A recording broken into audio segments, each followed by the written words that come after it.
So overcoming some of the landlord's concerns, they might be, they be like, oh, we don't want to do this, that. Liability insurance, you're gonna be like, we're gonna have liability and business insurance and commercial insurance for this business. So we're not just coming in and putting your property at risk. We're gonna be insured probably 2 to 3 times what the value of the property is worth. Um, to run this business.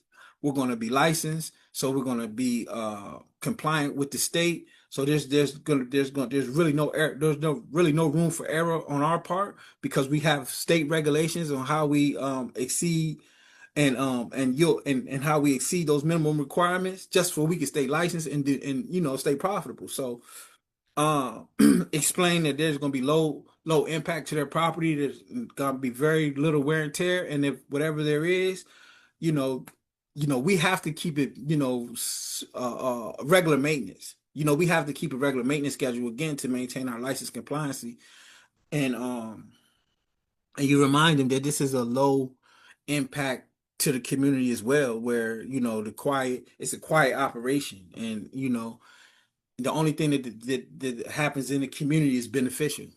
Seniors being in the community um are a enhancement to the community, not it doesn't bring down the community, obviously. So there's community programs and little things, to get that your facility brings with activities and stuff like that, and kind of bringing the community together opposed to you know, causing disturbance and parties of, market rent, Section 8, stuff like that, stuff that you don't want to, you know, most landlords don't want to deal with.